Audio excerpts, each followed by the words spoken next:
Hey everyone. Okay, so we have spent a couple of lessons already dealing with absolute value. This is our third one, and this probably is going to be the more heavy one. I should just kind of warn you about. This might be one that you're going to want to watch this video a couple of times just to get comfortable with the algebraic steps that we make, okay? So just to recap where we've come from, our first lesson we dealt with linear absolute value graphs, and for the most part, they always look like a V, right? And then we talked about piecewise function and writing the positive version on top, and the positive version being the thing you see inside the absolute value graph, or sorry, inside the absolute value function. And then the negative version on the bottom of my piecewise function. And then we have to state the domain of when I'm positive and the domain when I'm the negative version. And then we took all that information and went to lesson 2, where we looked at the graphs of quadratic absolute value. Okay, and everything kind of everything stayed the same. It was just a different picture, but our process that we were doing stayed the same. And we realized that absolute value quadratic functions looked like W's. Okay. Now what we're going to do is we're going to start solving absolute value equations. So again, when we have an equation, I want to remind you that means there is a value or a few values for x that would make the equality statement that we're looking at be true. Okay, we can't now just put anything we want in for x. It's not an expression, it's an equation. There's one or a few values for x that will make it work. Okay. Now, I want to take you back to radicals. If you've already covered radicals, we have already covered radicals. Those of you watching at home who may not be my direct student, if you've already covered radicals, one of the things we talked about with radical equations was that you always had to verify them. And for the most part, I'm going to do the same thing here. Okay, there are two different kind of ways we can handle looking for extraneous roots with absolute value equations. And I will show you with the first example I do, I'll show you both of them. But then I'm going to stick with just verifying. I'm going to do that for two reasons in this lesson. Number one, it's something you're familiar with because we did it with radicals. Number two, it's good to have the algebraic practice, okay? I know maybe you don't want the algebraic practice, but I promise it is good to have the algebraic practice, okay? So that's kind of what we're going to look at. First, though, we're going to take a look at a couple of them by graphing, okay? And I got so excited, I forgot that I had a warm-up question here. Let's start with a warm-up question. An absolute value function has the form f of x equals the absolute value of x squared plus bx plus c, where b is not 0, c is not 0, and b and c are members of the real family. If the function f of x has a domain x is real and a range y is greater than or equal to 0, x-intercepts occurring at -6, 0 and 2, 0, as well as a y-intercept occurring at 0, 12, determine the values for b and c, okay? I'm just going to hide myself for a very, very quick second for those of you who may not have the workbook so that you can see what the question's asking, okay? All right, so here's where we're going to go. I know that I have x-intercepts at -6, 0 and 2, 0. So I know that inside my absolute value brackets, those could be factors that are going to be multiplied together. I'm also going to throw an a value in there. And that way I can take a look at the point 0, 12, plug 0 in for x, 12 in for y, and I can solve for a, okay? So I'm looking at this right now. If x equals -6, the factor would be x plus 6. And if x equals 2, the factor would have been x minus 2. So I have the absolute value of a times x plus 6 times x minus 2. Now what I'm going to do is I'm going to plug 0 and 12 in. So 0 in for x, 12 in for y. Okay, I know f of 0 is 12, so I'll just switch that to 12. And then what I get here is 6 times -2. So that's where this -12a is coming from, okay? So now I have a statement that reads 12 equals the absolute value of -12a. Well, here's what I want you to see. There's actually two different values I could have for a. A could actually be +1 or -1. If a was +1, I'd be left with the absolute value of -12, and that would be 12. If a was -1, I'd be left with the absolute value of 12, and that would be 12. Okay, so a could actually be plus or minus 1. So there are two different equations that I'm going to take a look at.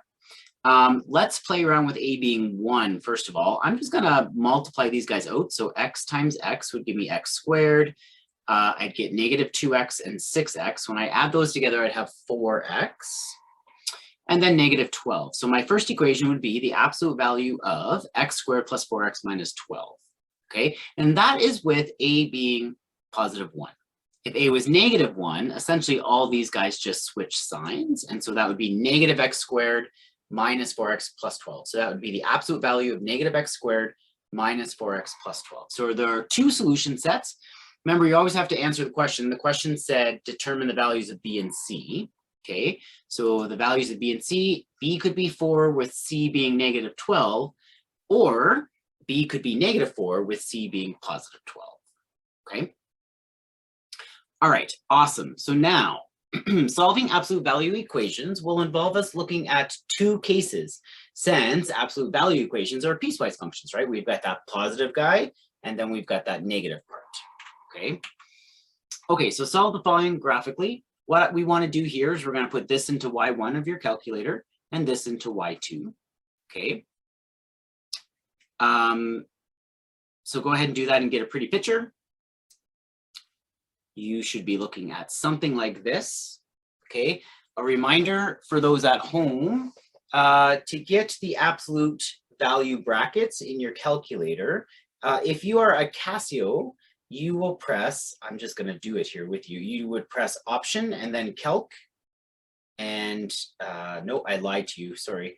Option and then Numeric, and then you'll see ABS there, okay? Option and then Numeric, and then you'll see ABS.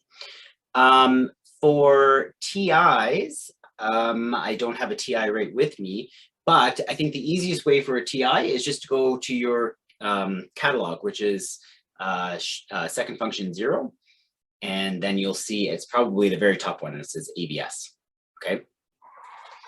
I think it's also in the math section. If you press the math button and take a boo around there, I just don't remember off the top of my head. Okay, so this is the picture you should look at, and we're looking for the intersection. We're looking for the x value of the points of intersection, so that would be at 4 and at 8. So there are two solutions to this one, x equals 4 and 8, okay? Then the next one to do graphically is absolute value of x plus 1 equals negative absolute value of x minus 2 plus 5. Okay, again, we're just going to stick this guy into y1. This guy into y2, get yourself a pretty picture. You can pause me first and get your picture on your graphing calculator. Okay, and so you should get a picture that looks like that. And again, we're looking for the intersection points. I've got -2 and 3. X equals -2 and 3. If I ask you to do these graphically, I am looking for an accurate sketch, even if you're using your graphing calculator. So obviously, the points of intersection should be accurate, but you can see here there are tons of accurate points that you can use to help you with. And for both TI and Casio, you can use your trace feature. If you press trace and then just start inputting values for X, it'll spit out values for Y, and that will help you get some points that you can plot. Okay? Awesome.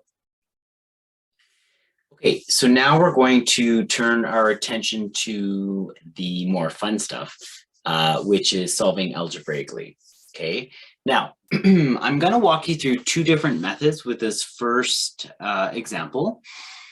And just to give you a feel for multiple ways of doing these.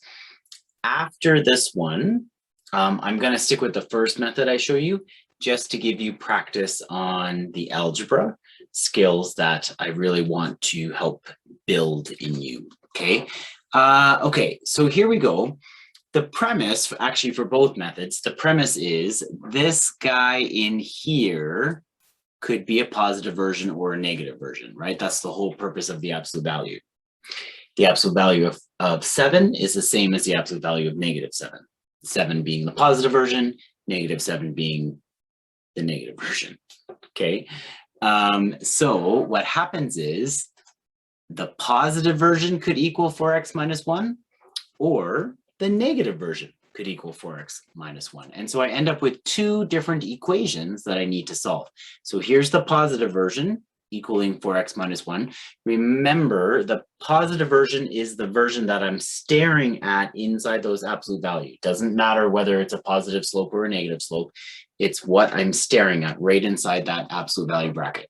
Okay, and then the negative version could also equal 4x minus 1. So I'm going to solve both of these. Let's go over to here first. I could subtract x from both sides and add 1 to both sides. That would give me 6 equals 3x. Divide both sides by 3, and I get x equals 2. Okay, heading over to the negative version, I'd get negative x and minus 5 equals 4x minus 1. And so now I could add x to both sides and add 1 to both sides and get negative 4 equals 5x. Divide both sides by 5, and I'd get x equals negative 4 over 5. Now, if this is what I'm doing, I need to check these answers. Just like I did with radicals, I need to check to see if these are actual valid solutions. I know they're valid solutions when I plug them back into the original equation and they actually work. Okay, so we're going to verify them. So I'm going to start with 2. So I plug 2 in. I've got 2 plus 7 on the left, so that'll equal the absolute value of 7, which is 7. On the right, I've got 4 times 2, which is 8, and 8 minus 1 is 7. So I do have 7 equals 7. 2 is a valid solution. Okay. Now let's try negative 4 over 5. Don't forget to say left side equals right side there. Let's try negative 4 over 5. So negative 4 over 5 plus 5. Now I'm going to think in my head, 5 is like 25 over 5, just so I can have a common denominator there. So 25 over 5 minus 4 over 5 would be 21 over 5. So I'm looking at the absolute value here of 21 over 5, which is 21 over 5. Over to the right, I end up with 4 times negative 4. So that's negative 16 over 5. And I'm going to subtract 1. So I'm going to call that 1 5 over 5 again, so I have a common denominator. Okay, so negative 16 minus 5 would give me negative 21 over 5. So essentially, I get a statement that reads 21 over 5 equals negative 21 over 5. That is not true. So negative 4 over 5 is an extraneous root. Okay. All right. And so now I conclude I have one answer for this guy, and it is at x equals 2. Okay. So that was method 1. Method 2 kind of takes a deeper look into the piecewise function that we have talked about for the last couple of days. Okay. So watch what we do here. I'm going to say, okay, let's look at that absolute value of x plus 5. So this is an alternative method. The absolute value of x plus 5 would break into the positive version if x is greater than or equal to negative 5, and the negative version if x is less than negative 5. Now, how do I know that?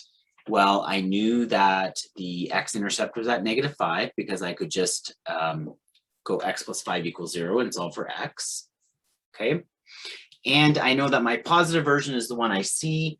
That's the one with the slope going up. Okay. And so that would happen greater than negative 5. The guy with the slope going down would happen less than negative 5. Okay. All right. Now, here's what I do with that. I take my solutions and I see if they fit in the domain of that specific piece. So x equals 2, that came from the positive version. Is 2 valid in the domain x is greater than or equal to negative 5? Because that's the only time the positive version exists.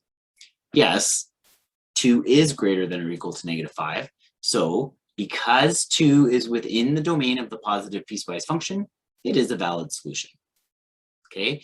If we had the same conversation with x equals negative 4 over 5, that was from the negative piece of the piecewise function. So what was the domain of the negative piece? The domain of the negative piece is that x has to be less than negative 5. Well, negative 4 over 5 is not less than negative 5. It's actually greater than negative 5. Okay, so that doesn't fit within the domain of the negative version, and therefore is not a valid solution. Because -4/5 is not within the domain of the negative piecewise function, it is not a valid solution, okay?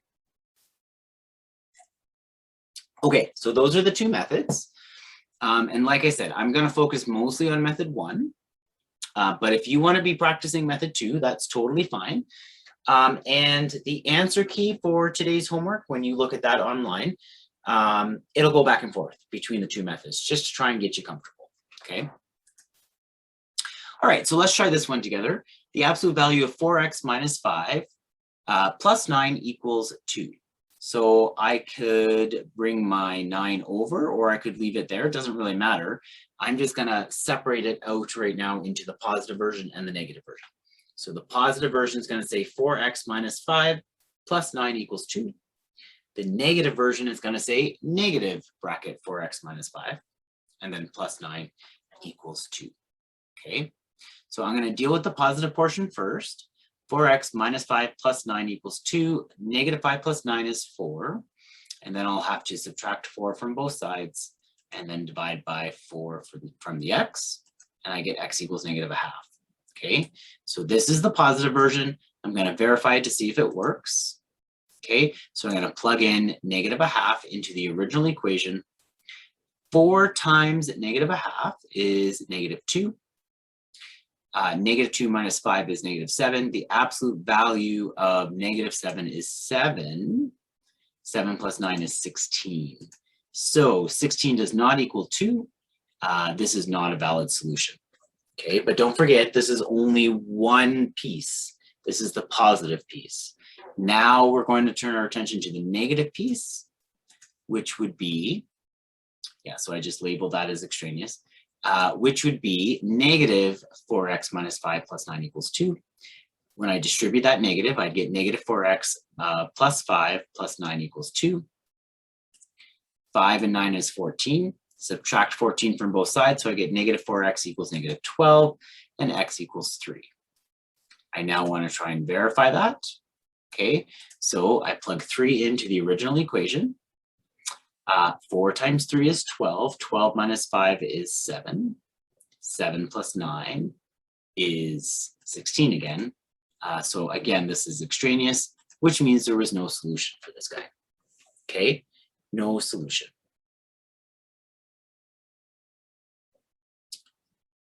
Okay, awesome.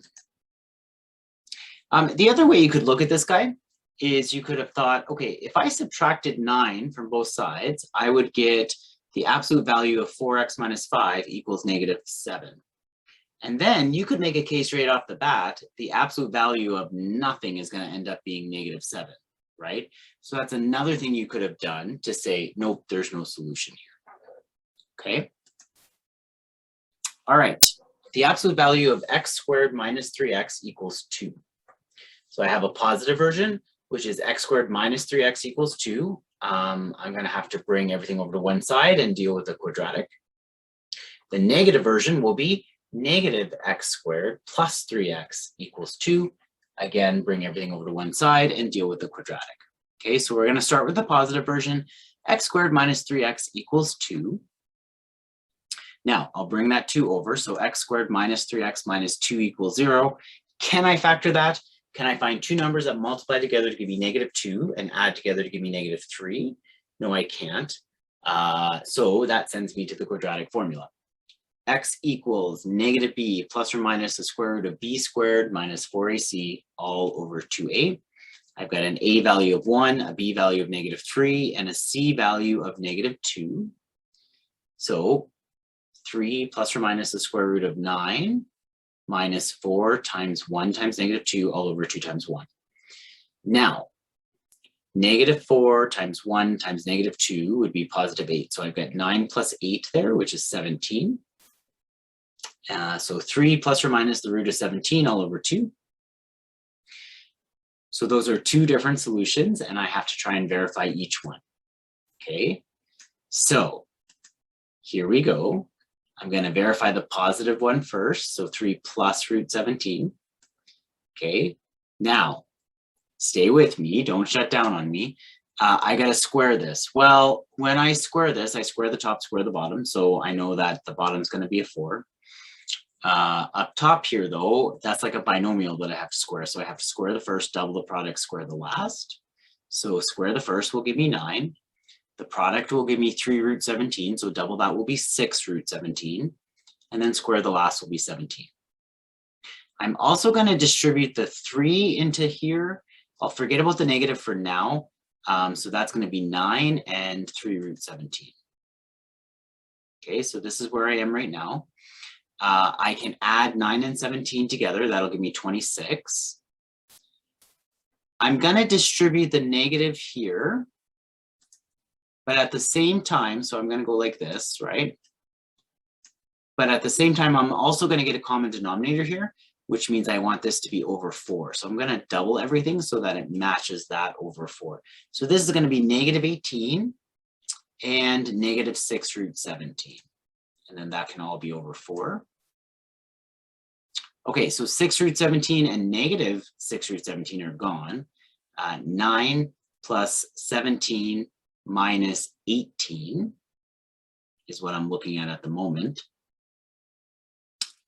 17 minus 18 is negative 1. 9 minus 1 is 8. So I'm looking at 8 over 4, which is 2. So left side equals right side. The positive of this particular root does in fact work. Okay, so 3 plus root 17 all over 2 works. Now I want to try 3 minus root 17. Okay, 3 minus root 17. So here we go. Again, we're going to square the first, double the product, square the last for the squaring of the top part here. The bottom part will be 4.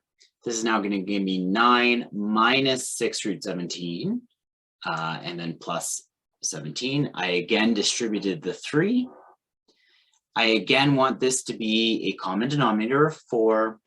So this is going to end up being negative 18, and this will be plus 6 root 17 all over 4. Again, my negative 6 root 17 with my positive 6 root 17 will become 0. I have 9 plus 17 minus 18, which is 8 over 4, which is 2. The left side equals the right side for this guy as well. Both of these are valid solutions. Okay, but that's only half of what I needed to try. I've only solved the positive portion. Now I need to solve the negative portion, which would have been negative x squared plus 3 equals 2. Negative x squared plus 3 equals 2. Okay, so let's try that. Here we go with the negative portion. I want to bring everything over to one side, so I'm going to bring these guys over to the other side. So that'll be x squared and minus 3x and plus 2. Do I know two numbers that multiply together to give me 2 and add together to give me negative 3? I in fact do. It's x minus 1 and x minus 2, which means x could be 1 and x could be 2. Okay, x could be 1 and x could be 2. Now I'm going to go ahead and verify those guys. So if I verify x equals 1, I end up with 1 squared minus 3. 1 minus 3 is negative 2. The absolute value of negative 2 is 2. So that guy worked. Left side equals right side. Now I'll verify the 2. 2 squared is 4 minus 6 is negative 2. The absolute value of negative 2 is 2. So that also works. Okay, so if you're still with me, we have gotten 4 different solutions. 2 from the quadratic formula and 2 from factoring, and all 4 worked. Okay, so we need to conclude x is, here's my 4 solutions, the 1, the 2, and then the 3 plus or minus root 17 all over 2. Okay, excellent. Okay, let's try this guy. Absolute value of x minus 5 equals x squared minus 8x minus 15. So I'm hoping you're getting into the groove of what we're doing here. We're going to solve for the positive version, verify. We're going to solve for the negative version, verify. Okay. Positive version is x minus 5 equals x squared minus 8x minus 15. going to bring everything over to one side because I can see I'm looking at a quadratic here. So that's going to be 0 equals x squared minus 9x when I subtract x from both sides, and add 5 to both sides, so that'll be minus 10. Do I know two numbers that multiply together to give me negative 10 and add together to give me negative 9? Yes, I do. So I've got x minus 10 and x plus 1 equals 0. Using the zero product principle, I can say that x equals negative 1 and positive 10. Now I got to verify them.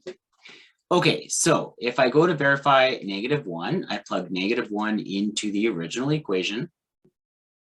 On the left side, I've got negative 1 minus 6, negative 1 minus 5. I was thinking about the answer in my head when I was talking.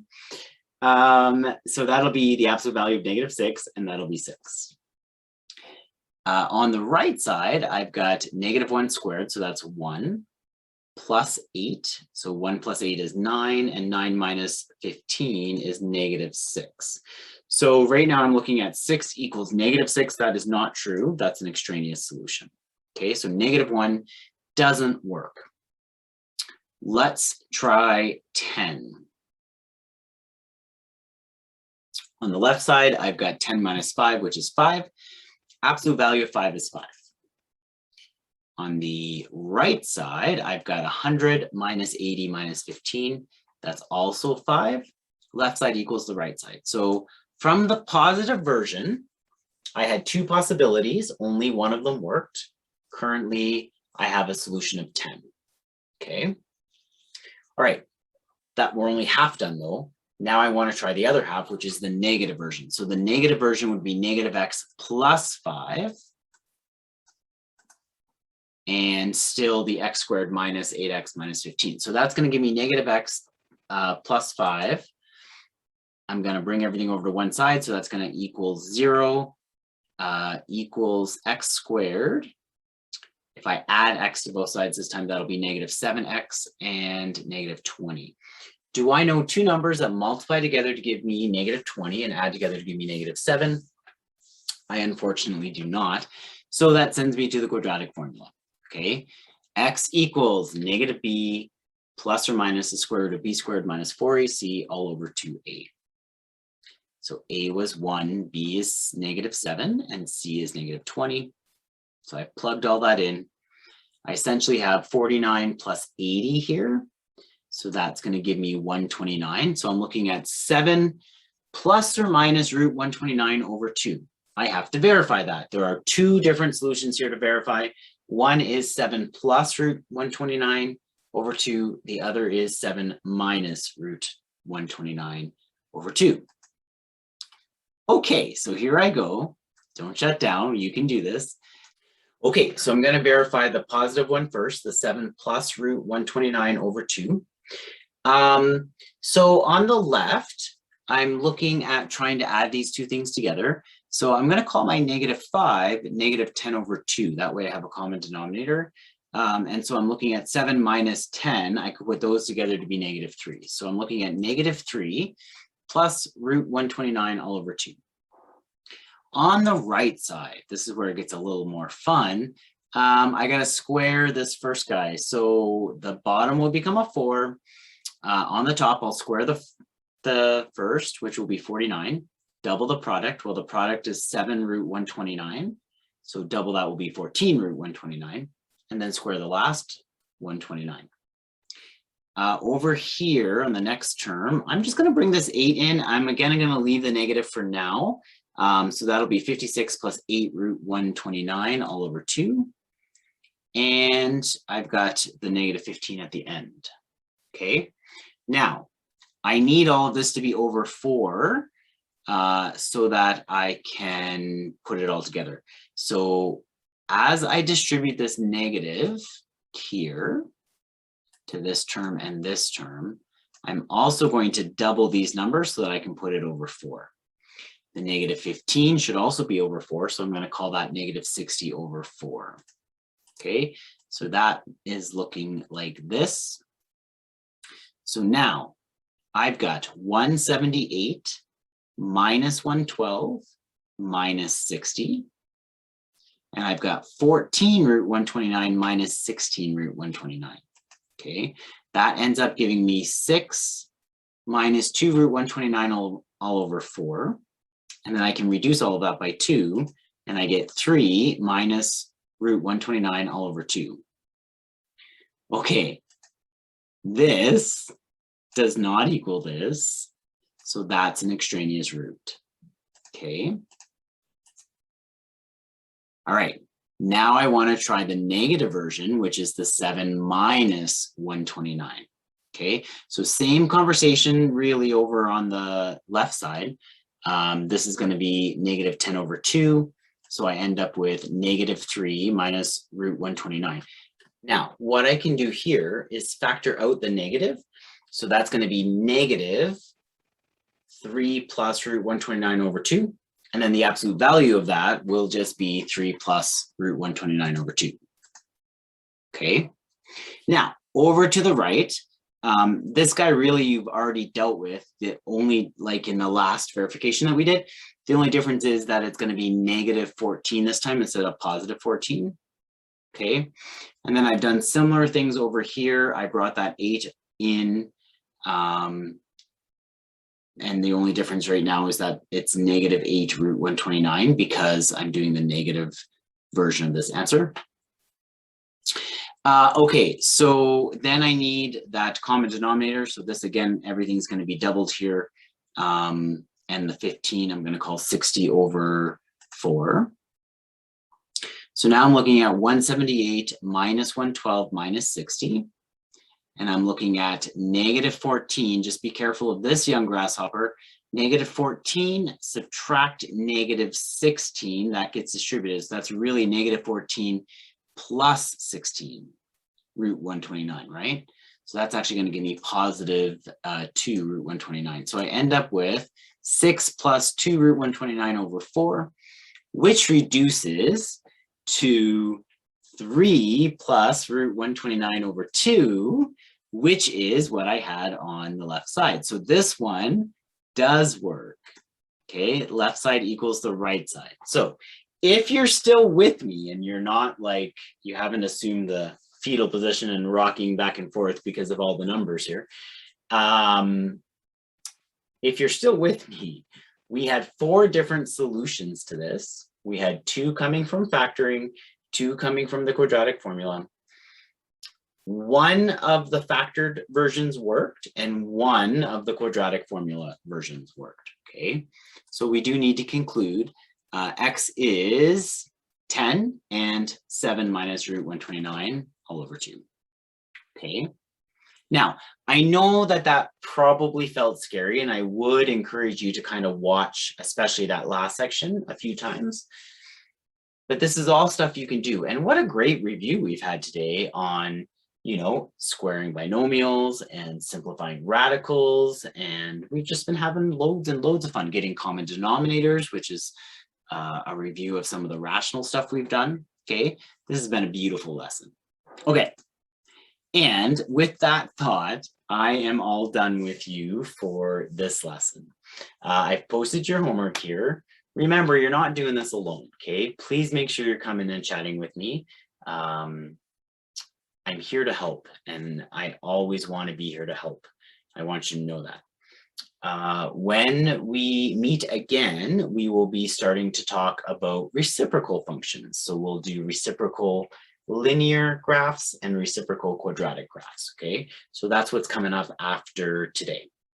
But for now, concentrate on your homework and make sure you're feeling really, really good about this stuff, okay? You guys can do this. I believe in you. Take care.